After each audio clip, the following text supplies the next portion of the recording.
The Rats in the Walls by H.P. Lovecraft. On July 16, 1923, I moved into Exham Priory after the last workman had finished his labors. The restoration had been a stupendous task, for little had remained of the deserted pile but a shell-like ruin. Yet because it had been the seat of my ancestors I let no expense deter me. The place had not been inhabited since the reign of James I, when a tragedy of intensely hideous, though largely unexplained, nature had struck down the master, 5 of his children, and several servants, and driven forth under a cloud of suspicion and terror the third son, my lineal progenitor and the only survivor of the abhorred line. With this sole heir denounced as a murderer, the estate had reverted to the crown, nor had the accused man made any attempt to exculpate himself or regain his property. Shaken by some horror greater than that of conscience or the law, and expressing only a frantic wish to exclude the ancient edifice from his sight and memory, Walter de la Poer,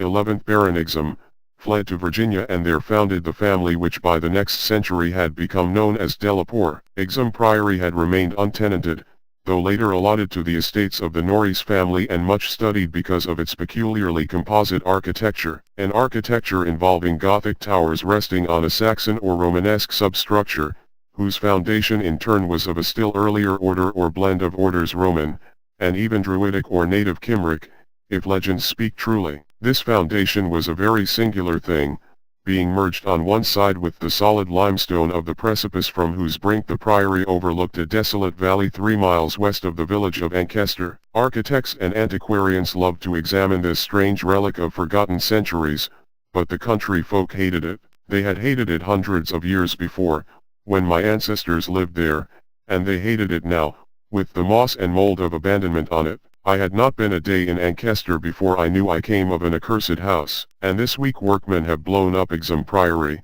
and are busy obliterating the traces of its foundations. The bare statistics of my ancestry I had always known, together with the fact that my first American forebear had come to the colonies under a strange cloud. Of details, however, I had been kept wholly ignorant through the policy of reticence always maintained by the de la Poers. Unlike our planter neighbors, we seldom boasted of crusading ancestors or other medieval and Renaissance heroes, nor was any kind of tradition handed down except what may have been recorded in the sealed envelope left before the Civil War by every squire to his eldest son for posthumous opening. The glories we cherished were those achieved since the migration, the glories of a proud and honorable, if somewhat reserved and unsocial Virginia line. During the war our fortunes were extinguished and our whole existence changed by the burning of Carfax, our home on the banks of the James. My grandfather, advanced in years, had perished in that incendiary outrage, and with him the envelope that bound us all to the past. I can recall that fire today as I saw it then at the age of 7,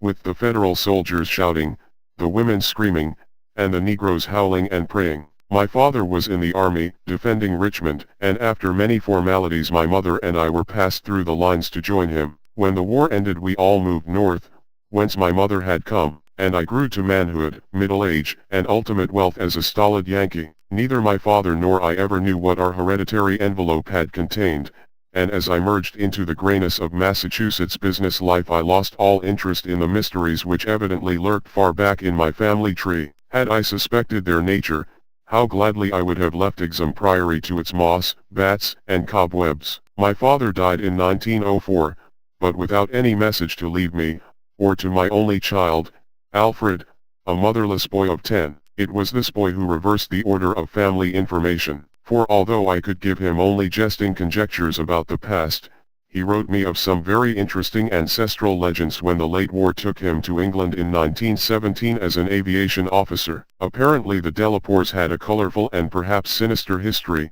for a friend of my son's, Capt. Edward Norreys of the Royal Flying Corps, dwelt near the family seat at Ancaster and related some peasant superstitions which few novelists could equal for wildness and incredibility. Norreys himself, of course, did not take them seriously, but they amused my son and made good material for his letters to me. It was this legendary which definitely turned my attention to my transatlantic heritage, and made me resolve to purchase and restore the family seat which Norreys shewed to Alfred in its picturesque desertion, and offered to get for him at a surprisingly reasonable figure, since his own uncle was the present owner. I bought Exham Priory in 1918, but was almost immediately distracted from my plans of restoration by the return of my son as a maimed invalid. During the 2 years that he lived I thought of nothing but his care, having even placed my business under the direction of partners. In 1921, as I found myself bereaved and aimless, a retired manufacturer no longer young, I resolved to divert my remaining years with my new possession. Visiting Ancaster in December, I was entertained by Capt. Norris, a plump, amiable young man who had thought much of my son, and secured his assistance in gathering plans and anecdotes to guide in the coming restoration. Exham Priory itself I saw without emotion, a jumble of tottering medieval ruins covered with lichens and honeycombed with rooks' nests, perched perilously upon a precipice, and denuded of floors or other interior features save the stone walls of the separate towers. As I gradually recovered the image of the edifice as it had been when my ancestor left it over 3 centuries before, I began to hire workmen for the reconstruction. In every case I was forced to go outside the immediate locality, for the Ancaster villagers had an almost unbelievable fear and hatred of the place. This sentiment was so great that it was sometimes communicated to the outside laborers, causing numerous desertions. Whilst its scope appeared to include both the priory and its ancient family, my son had told me that he was somewhat avoided during his visits because he was a delapoer, and I now found myself subtly ostracized for a like reason until I convinced the peasants how little I knew of my heritage. Even then they sullenly disliked me, so that I had to collect most of the village traditions through the mediation of Norris. What the people could not forgive, perhaps, was that I had come to restore a symbol so abhorrent to them, for, rationally or not, they viewed Exham Priory as nothing less than a haunt of fiends and werewolves. Piecing together the tales which Norris collected for me, and supplementing them with the accounts of several savants who had studied the ruins, I deduced that Exham Priory stood on the site of a prehistoric temple, a druidical or anti-druidical thing which must have been contemporary with Stonehenge. That indescribable rites had been celebrated there, few doubted, and there were unpleasant tales of the transference of these rites into the side worship which the Romans had introduced. Inscriptions still visible in the subcellar bore such unmistakable letters as Div, Ops, Magna, Mat, sign of the Magna Mater, whose dark worship was once vainly forbidden to Roman citizens. Ancaster had been the camp of the 3rd Augustan Legion, as many remains attest, and it was said that the temple of Cybele was splendid and thronged with worshippers who performed nameless ceremonies at the bidding of a Phrygian priest. Tales added that the fall of the old religion did not end the orgies at the temple, but that the priests lived on in the new faith without real change. Likewise was it said that the rites did not vanish with the Roman power, and that certain among the Saxons added to what remained of the temple, and gave it the essential outline it subsequently preserved, making it the center of a cult feared through half the Heptarchy. About 1000 AD, the place is mentioned in a chronicle as being a substantial stone priory housing a strange and powerful monastic order and surrounded by extensive gardens which needed no walls to exclude a frightened populace. It was never destroyed by the Danes, though after the Norman conquest it must have declined tremendously, since there was no impediment when Henry III granted the site to my ancestor, Gilbert de la Poer, 1st Baron Exham, in 1261. Of my family before this date there is no evil report,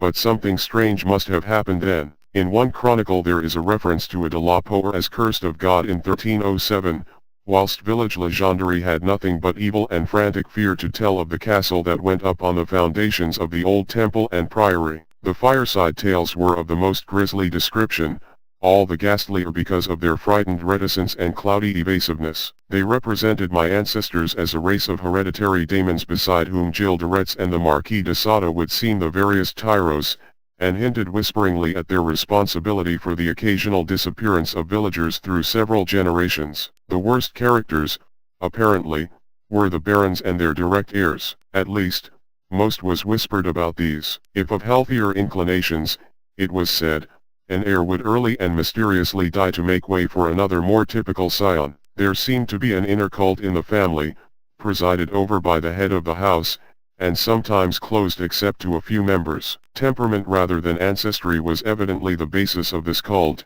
for it was entered by several who married into the family. Lady Margaret Trevor from Cornwall, wife of Godfrey, the second son of the 5th Baron, became a favorite bane of children all over the countryside, and the daemon heroine of a particularly horrible old ballad not yet extinct near the Welsh border. Preserved in balladry, too, though not illustrating the same point, is the hideous tale of Lady Mary de la Poer, who shortly after her marriage to the Earl of Shrewsfield was killed by him and his mother, both of the slayers being absolved and blessed by the priest to whom they confessed what they dared not repeat to the world. These myths and ballads, typical as they were of crude superstition, repelled me greatly. Their persistence, and their application to so long a line of my ancestors, were especially annoying, whilst the imputations of monstrous habits proved unpleasantly reminiscent of the one known scandal of my immediate forebears, the case of my cousin, young Randolph Delapour of Carfax, who went among the Negroes and became a voodoo priest after he returned from the Mexican War. I was much less disturbed by the vaguer tales of wails and howlings in the barren,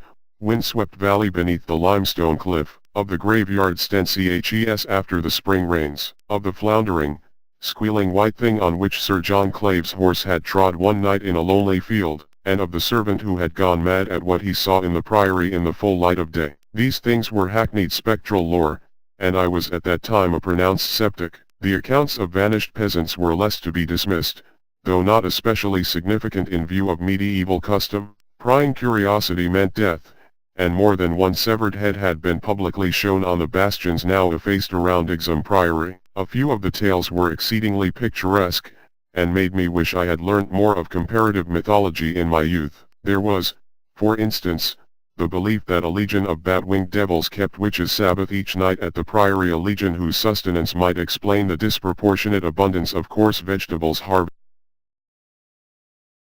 Vivid of all, there was the dramatic epic of the rats, the scampering army of obscene vermin which had burst forth from the castle 3 months after the tragedy that doomed it to desertion, the lean, filthy, ravenous army which had swept all before it and devoured fowl, cats, dogs, hogs, sheep, and even 2 hapless human beings before its fury was spent. Around that unforgettable rodent army a whole separate cycle of myths revolves, for it scattered among the village homes and brought curses and horrors in its train. Such was the lore that assailed me as I pushed to completion, with an elderly obstinacy, the work of restoring my ancestral home. It must not be imagined for a moment that these tales formed my principal psychological environment. On the other hand, I was constantly praised and encouraged by Capt. Norris and the antiquarians who surrounded and aided me. When the task was done, over 2 years after its commencement, I viewed the great rooms, wainscoted walls, vaulted ceilings, mullionied windows, and broad staircases with a pride which fully compensated for the prodigious expense of the restoration. Every attribute of the Middle Ages was cunningly reproduced,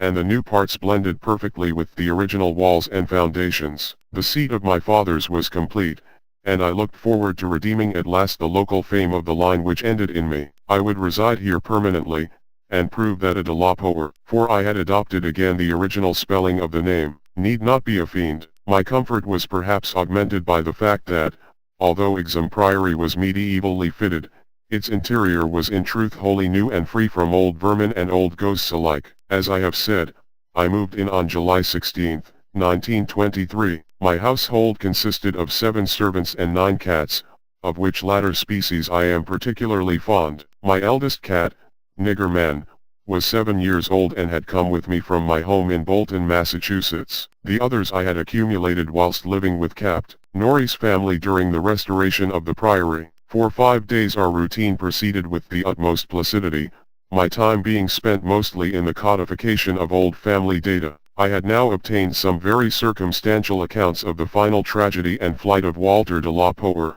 which I conceived to be the probable contents of the hereditary paper lost in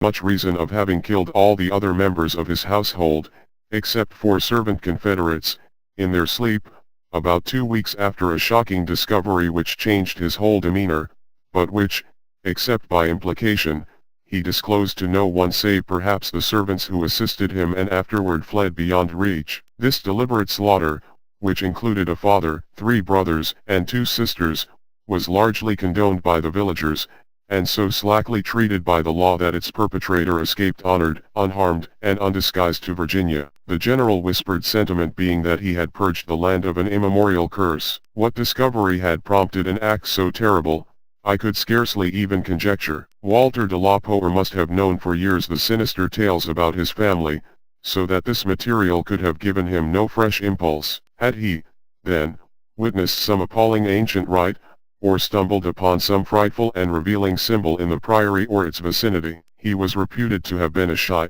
gentle youth in England. In Virginia he seemed not so much hard or bitter as harassed and apprehensive. He was spoken of in the diary of another gentleman adventurer, Francis Harley of Bellevue, as a man of unexampled justice, honor, and delicacy. On July 22 occurred the first incident which, though lightly dismissed at the time, takes on a preternatural significance in relation to later events. It was so simple as to be almost negligible, and could not possibly have been noticed under the circumstances, for it must be recalled that since I was in a building practically fresh and new except for the walls, and surrounded by a well-balanced staff of servitors, apprehension would have been absurd despite the locality. What I afterward remembered is merely this, that my old black cat, whose moods I know so well, was undoubtedly alert and anxious to an extent wholly out of keeping with his natural character. He roved from room to room, restless and disturbed, and sniffed constantly about the walls which formed part of the old Gothic structure. I realize how trite this sounds, like the inevitable dog in the ghost story, which always growls before his master sees the sheeted figure, yet I cannot consistently suppress it. The following day a servant complained of restlessness among all the cats in the house. He came to me in my study, a lofty west room on the second story, with groined arches, black oak paneling, and a triple Gothic window overlooking the limestone cliff and desolate valley. And even as he spoke I saw the jetty form of Nigger Man creeping along the west wall and scratching at the new panels which overlaid the ancient stone. I told the man that there must be some singular odor or emanation from the old stonework, imperceptible to human senses, but affecting the delicate organs of cats even through the new woodwork. This I truly believed, and when the fellow suggested the presence of mice or rats, I mentioned that there had been no rats there for 300 years, and that even the field mice of the surrounding country could hardly be found in these high walls, where they had never been known to stray. That afternoon I called on Capt. Norris, and he assured me that it would be quite incredible for field mice to infest the priory in such a sudden and unprecedented fashion. That night, dispensing as usual with the valet, I retired in the west tower chamber which I had chosen as my own, reached from the study by a stone staircase and short gallery, the former partly ancient, the latter entirely restored. This room was circular, very high, and without wainscoting, being hung with arras which I had in London. Seeing that Nigger Man was with me, I shut the heavy Gothic door and retired by the light of the electric bulbs which so cleverly counterfeited candles, finally switching off the light and sinking on the carved and canopied four-poster, with the venerable cat in his accustomed place across my feet. I did not draw the curtains, but gazed out at the narrow north window which I faced. There was a suspicion of aurora in the sky, and the delicate traceries of the window were pleasantly silhouetted. At some time I must have fallen quietly asleep, for I recall a distinct sense of leaving strange dreams, when the cat started violently from his placid position. I saw him in the faint auroral glow, head strained forward, 4 feet on my ankles, and hind feet stretched behind. He was looking intensely at a point on the wall somewhat west of the window, a point which to my eye had nothing to mark it, but toward which all my attention was now directed, and as I watched, I knew that Nigger Man was not vainly excited. Whether the arras actually moved I cannot say. I think it did, very slightly, but what I can swear to is that behind it I heard a low, distinct scurrying as of rats or mice. In a moment the cat had jumped bodily on the screening tapestry, bringing the affected section to the floor with his weight, and exposing a damp, ancient wall of stone, patched here and there by the restorers, and devoid of any trace of rodent prowlers. Nigger Man raced up and down the floor by this part of the wall, clawing the fallen arras and seemingly trying at times to insert a paw between the wall and the oaken floor. He found nothing, and after a time returned wearily to his place across my feet. I had not moved, but I did not sleep again that night. In the morning I questioned all the servants,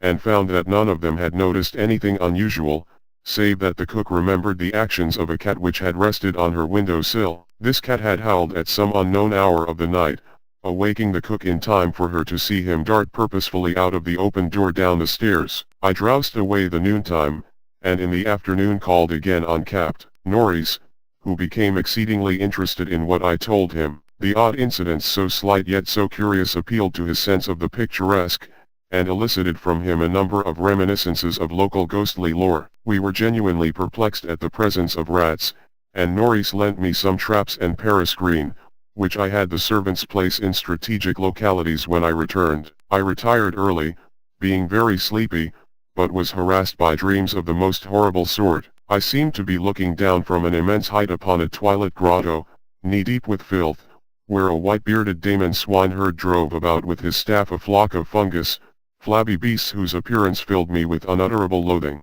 Then, as the swineherd paused and nodded over his task, a mighty swarm of rats rained down on the stinking abyss and fell to devouring beasts and men alike. From this terrific vision I was abruptly awaked by the motions of Nigger Man, who had been sleeping as usual across my feet. This time I did not have to question the source of his snarls and hisses, and of the fear which made him sink his claws into my ankle, unconscious of their effect. For on every side of the chamber the walls were alive with nauseous sound the verminous slithering of ravenous, gigantic rats. There was now no aurora to shew the state of the arras, the fallen section of which had been replaced, but I was not too frightened to switch on the light. As the bulbs leapt into radiance I saw a hideous shaking all over the tapestry, causing the somewhat peculiar designs to execute a singular dance of death. This motion disappeared almost at once, and the sound with it. Springing out of bed, I poked at the arras with the long handle of a warming pan that rested near, and lifted one section to see what lay beneath. There was nothing but the patched stone wall, and even the cat had lost his tense realization of abnormal presences. When I examined the circular trap that had been placed in the room, I found all of the openings sprung, though no trace remained of what had been caught and had escaped. Further sleep was out of the question, so, lighting a candle, I opened the door and went out in the gallery toward the stairs to my study, Nigger Man following at my heels. Before we had reached the stone steps, however, the cat darted ahead of me and vanished down the ancient flight. As I descended the stairs myself, I became suddenly aware of sounds in the great room below, sounds of a nature which could not be mistaken. The oak-paneled walls were alive with rats, scampering and milling, whilst Nigger Man was racing about with the fury of a baffled hunter. Reaching the bottom, I switched on the light, which did not this time cause the noise to subside. The rats continued their riot, stampeding with such force and distinctness that I could finally assign to their motions a definite direction. These creatures, in numbers apparently inexhaustible, were engaged in one stupendous migration from inconceivable heights to some depth conceivably, or inconceivably, below. I now heard steps in the corridor, and in another moment two servants pushed open the massive door. They were searching the house for some unknown source of disturbance which had thrown all the cats into a snarling panic and caused them to plunge precipitately down several flights of stairs and squat, yowling, before the closed door to the sub-cellar. I asked them if they had heard the rats, but they replied in the negative, and when I turned to call their attention to the sounds in the panels, I realized that the noise had ceased. With the two men, I went down to the door of the sub-cellar, but found the cats already dispersed. Later I resolved to explore the crypt below, but for the present I merely made a round of the traps. All were sprung, yet all were tenantless. Satisfying myself that no one had heard the rats save the felines and me, I sat in my study till morning,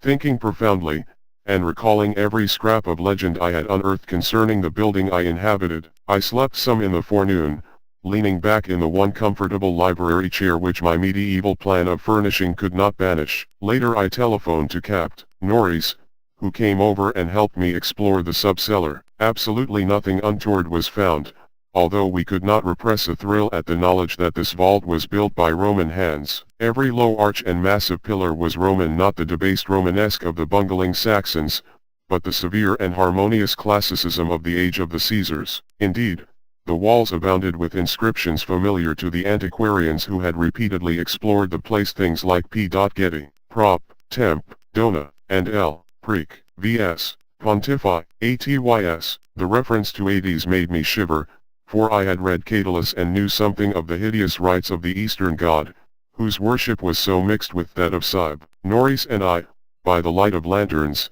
tried to interpret the odd and nearly effaced designs on certain irregularly rectangular blocks of stone generally held to be altars, but could make nothing of them. We remembered that one pattern, a sort of rayed sun, was held by students to imply a non-Roman origin, suggesting that these altars had merely been adopted by the Roman priests from some older and perhaps aboriginal temple on the same site. On one of these blocks were some brown stains which made me wonder. The largest, in the center of the room, had certain features on the upper surface which indicated its connection with fire, probably burnt offerings. Such were the sites in that crypt before whose door the cats had howled, and where Norris and I now determined to pass the night. Couches were brought down by the servants, who were told not to mind any nocturnal actions of the cats, and Nigger Man was admitted as much for help as for companionship. We decided to keep the great oak door, a modern replica with slits for ventilation, tightly closed, and, with this attended to, we retired with lanterns still burning to await whatever might occur. The vault was very deep in the foundations of the priory,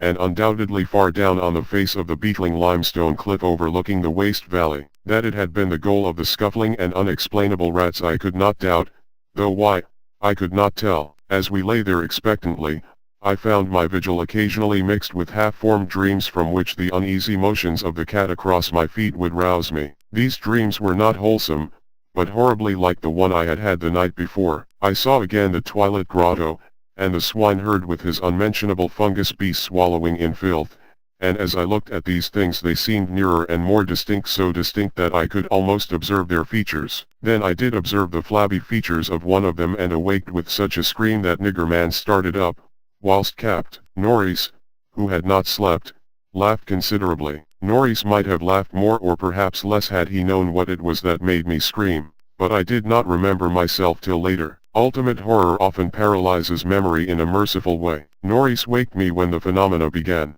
Out of the same frightful dream I was called by his gentle shaking and his urging to listen to the cats. Indeed, there was much to listen to, for beyond the closed door at the head of the stone steps was a veritable nightmare of feline yelling and clawing, whilst Nigger Man, unmindful of his kindred outside, was running excitedly around the bare stone walls, in which I heard the same babble of scurrying rats that had troubled me the night before. An acute terror now rose within me, for here were anomalies which nothing normal could well explain. These rats, if not the creatures of a madness which I shared with the cats alone, must be burrowing and sliding in Roman walls I had thought to be of solid limestone blocks, unless perhaps the action of water through more than 17 centuries had eaten winding tunnels which rodent bodies had worn clear and ample. But even so, the spectral horror was no less, for if these were living vermin, why did not Norris hear their disgusting commotion? Why did he urge me to watch Nigger Man and listen to the cats outside,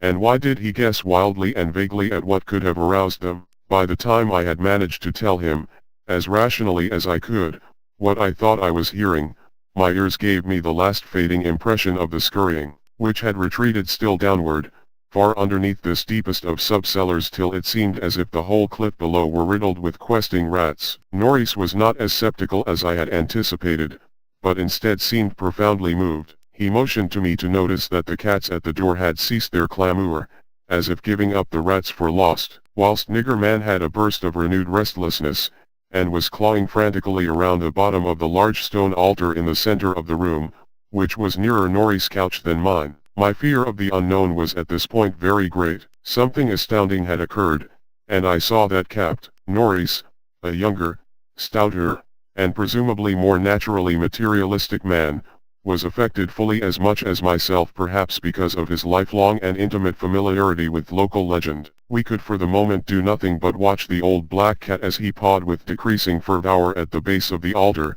occasionally looking up and mewing to me in that persuasive manner which he used when he wished me to perform some favor for him. Norris now took a lantern close to the altar and examined the place where Nigger Man was pawing, silently kneeling and scraping away the lichens of centuries which joined the massive pre-Roman block to the tessellated floor. He did not find anything, and was about to abandon his effort when I noticed a trivial circumstance which made me shudder, even though it implied nothing more than I had already imagined. I told him of it, and we both looked at its almost imperceptible manifestation with the fixedness of fascinated discovery and acknowledgement. It was only this, that the flame of the lantern set down near the altar was slightly but certainly flickering from a draught of air which it had not before received, and which came indubitably from the crevice between floor and altar where Norris was scraping away the lichens. We spent the rest of the night in the brilliantly lighted study, nervously discussing what we should do next. The discovery that some vault deeper than the deepest known masonry of the Romans underlay this accursed pile, some vault unsuspected by the curious antiquarians of 3 centuries, would have been sufficient to excite us without any background of the sinister. As it was, the fascination became twofold, and we paused in doubt whether to abandon our search and quit the priory forever in superstitious caution, or to gratify our sense of adventure and brave whatever horrors might await us in the unknown depths. By morning we had compromised, and decided to go to London to gather a group of archaeologists and scientific men fit to cope with the mystery. It should be mentioned that before leaving the subcellar we had vainly tried to move the central altar, which we now recognized as the gate to a new pit of nameless fear. What secret would open the gate?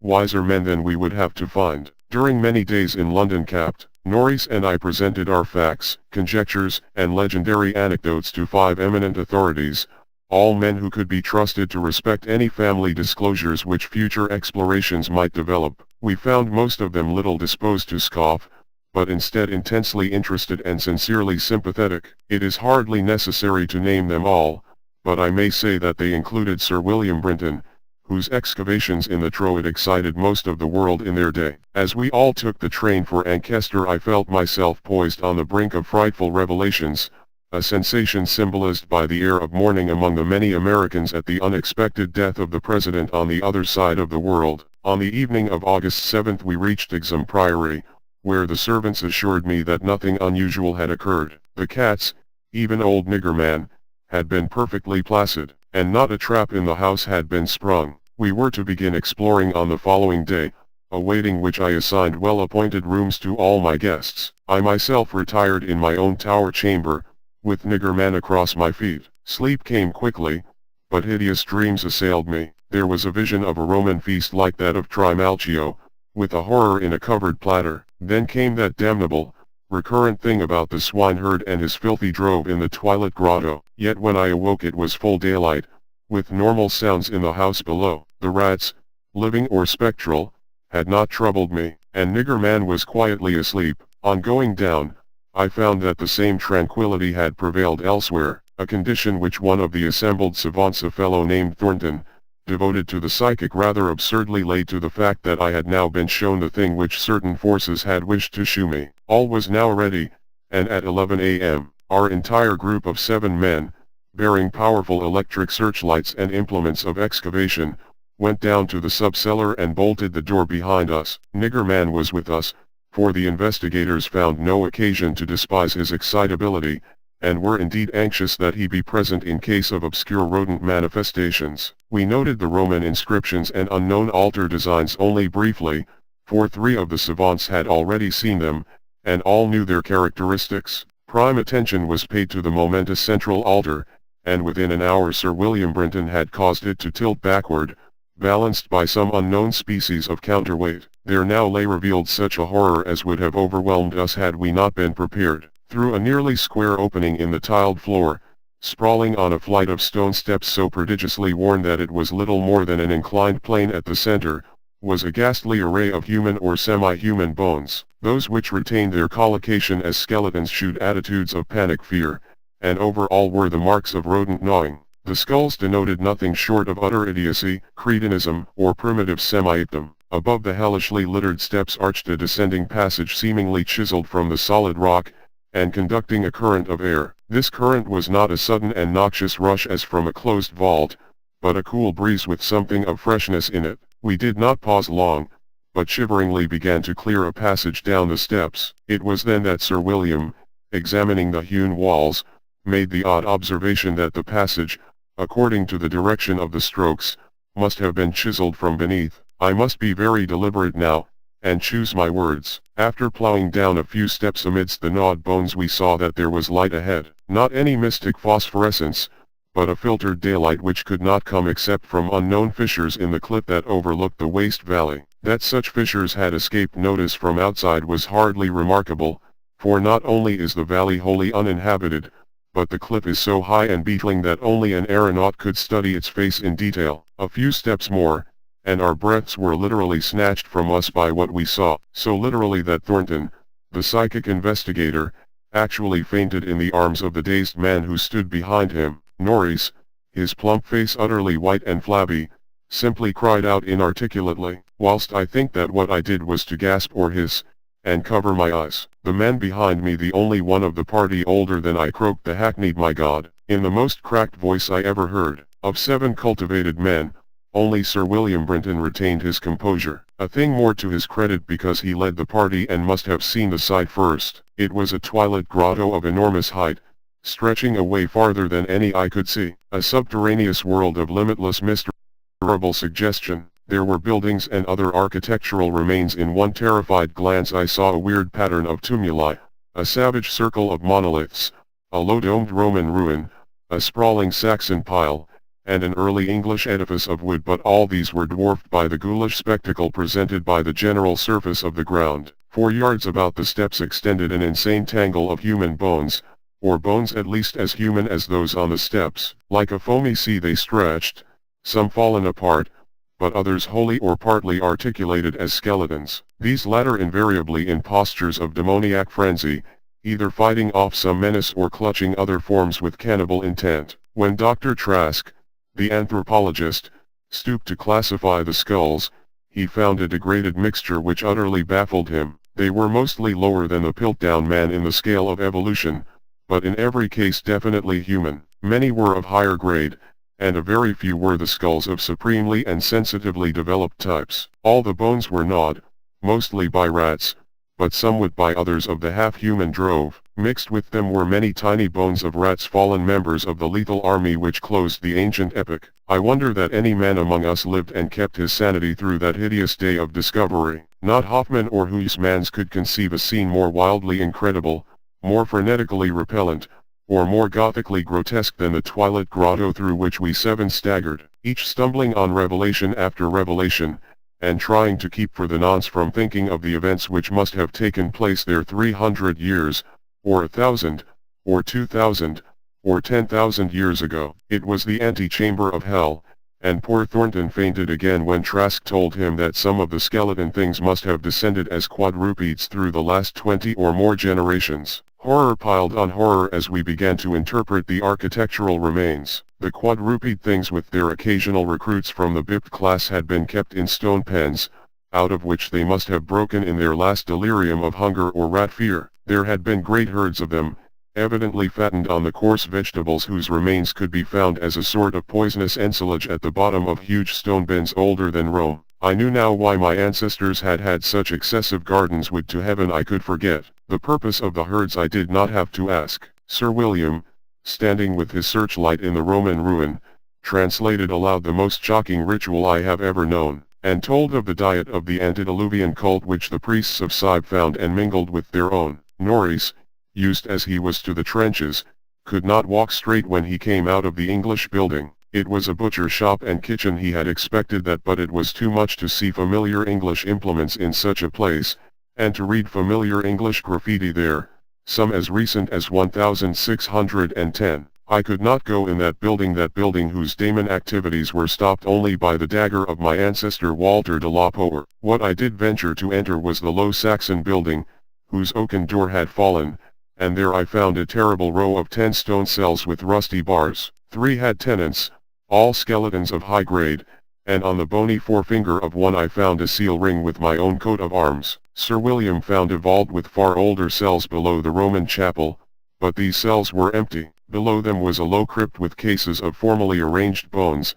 some of them bearing terrible parallel inscriptions carved in Latin, Greek, and the tongue of Phrygia. Meanwhile, Dr. Trask had opened one of the prehistoric tumuli, and brought to light skulls which were slightly more human than a gorilla's, and which bore indescribable ideographic carvings. Through all this horror my cat stalked unperturbed. Once I saw him monstrously perched atop a mountain of bones, and wondered at the secrets that might lie behind his yellow eyes. Having grasped to some slight degree the frightful revelations of this twilit area, an area so hideously foreshadowed by my recurrent dream, we turned to that apparently boundless depth of midnight cavern where no ray of light from the cliff could penetrate. We shall never know what sightless Stygian worlds yawn beyond the little distance we went, for it was decided that such. But there was plenty to engross us close at hand, for we had not gone far before the searchlights shewed that accursed infinity of pits in which the rats had feasted, and whose sudden lack of replenishment had driven the ravenous rodent army first to turn on the living herds of starving things, and then to burst forth from the priory in that historic orgy of devastation which the peasants will never forget. God, those carrion black pits of sod, picked bones, and opened skulls, those nightmare chasms choked with the pithecanthropoid, Celtic, Roman, and English bones of countless unhallowed centuries. Some of them were full, and none can say how deep they had once been. Others were still bottomless to our searchlights, and peopled by unnamable fancies. What, I thought, of the hapless rats that stumbled into such traps amidst the blackness of their quests in this grisly Tartarus. Once my foot slipped near a horribly yawning brink, and I had a moment of ecstatic fear. I must have been musing a long time, for I could not see any of the party but the plump-capped Norris. Then there came a sound from that inky, boundless, farther distance that I thought I knew, and I saw my old black cat dart past me like a winged Egyptian god, straight into the illimitable gulf of the unknown. But I was not far behind, for there was no doubt after another second, it was the eldritch scurrying of those fiend-born rats, always questing for new horrors, and determined to lead me on even unto those grinning caverns of Earth's center where Nyarlathotep, the mad faceless god, howls blindly to the piping of two amorphous idiot flute players. My searchlight expired, but still I ran. I heard voices, and yowls, and echoes, but above all there gently rose that impious, insidious scurrying, gently rising, as a stiff bloated corpse gently rises above an oily river that flows under endless onyx bridges to a black, putrid sea. Something bumped into me, something soft and plump. It must have been the rats, the viscous, gelatinous, ravenous army that feast on the dead and the living. Why shouldn't rats eat a Delapoer as a Delapoer eats forbidden things? The war ate my boy, damn them all. And the Yanks ate Carfax with flames and burnt Grandsire Delapoer and the secret. No, I tell you, I am not that Damon swineherd in the Twilit Grotto. It was not Edward Norrie's fat face on that flabby, fungus thing. Who says I am a Delapoer? He lived, but my boy died. Shall a Norris hold the lands of a Delapoer? It's voodoo, I tell you. That spotted snake. Curse you, Thornton. I'll teach you to faint at what my family do. S'blood, thou stinkard. I'll learn ye how to gust. Wolda yes swanky me thilka wys. Magna Mater, 80s. Dia adagate s adayadan. Agus bastunak ort. Donas estolas ort.